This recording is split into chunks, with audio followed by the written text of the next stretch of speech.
Hey guys, welcome back to my channel. I'm back with another Halloween tutorial, and right now we're starting off with Urban Decay Optical Illusion Primer. And we're going to block out our brows with Elmer's non-toxic glue and brush those hairs up as flat as you can. Then we're going to take Ben Nye Clown White face paint and some Josie Maran Argan Oil, and we're going to use that to blend in the base of our mask.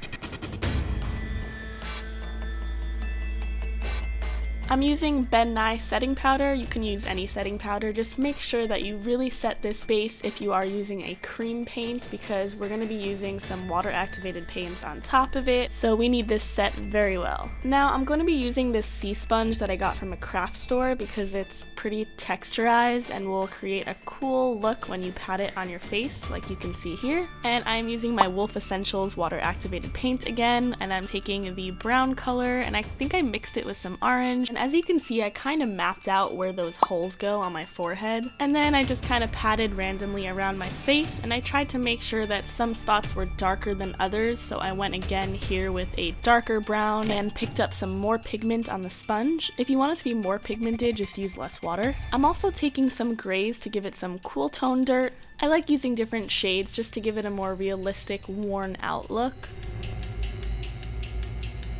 Now I'm just mapping out the holes with a white water activated paint, and I'm doing this for two reasons. I want to get an understanding of the placement of the holes, and the second reason is if you look at the reference photo, you can see there's a very faint outline of white right on the edges of the holes. So when I go in with my black paint on top of it, I'm going to go slightly smaller so that a bit of the white peeps out the edges. So what I'm doing here is I'm creating these different crescent shapes that I see in the reference photo just to give it depth. But you don't need to do this step. You can actually just paint them all black if you want, but this is just to give it a little bit of a more realistic edge. So the real mask has a hole right under the nose, but it's kind of hard to do that with my nostrils there, so I kind of messed up a few times.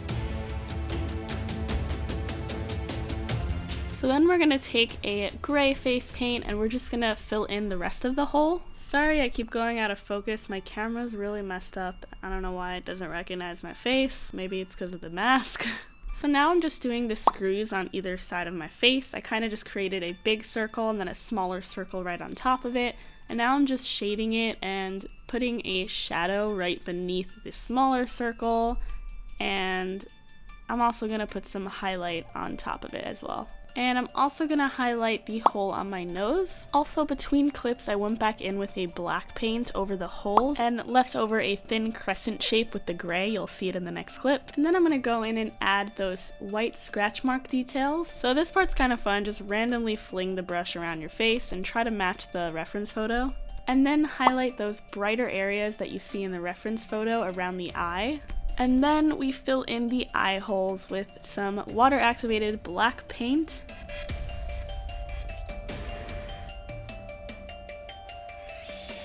And then we're going to take a black gel liner. I'm using my Kiss Products liner, and we're going to go along the lash line and tight line the waterline.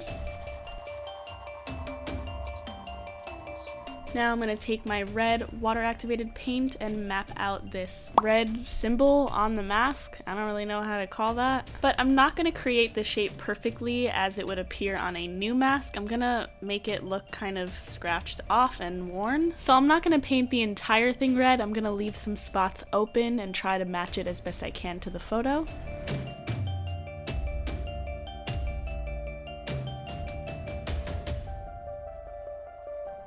And then we're just going to do the same thing with these red triangles on our cheeks.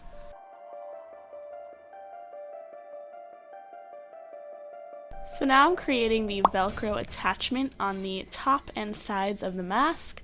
I did mine crooked just because the reference photo I was looking at, it was crooked, but I actually think it might be better if it's straight. It's up to you. Okay, we'll come back to the Velcro. I don't know why I decided to skip to the shading. So I'm taking my Kat Von D Shade and Light eye palette, and I'm taking some mix of brown colors, and I'm shading gently around the holes. You can use any matte brown, just make sure it doesn't have sparkles in it, because that would just not go with the look. I'm adding the shadow right beside the highlight that I did around my eye, just to make it feel more raised. And again, just zoom into the reference photo and try to mimic the placement of the shadows and highlights as best you can. And here I'm I'm shading pretty heavily around my nose because in the photo, that's where a lot of the shadows are. And then just blend out anything that seems too harsh.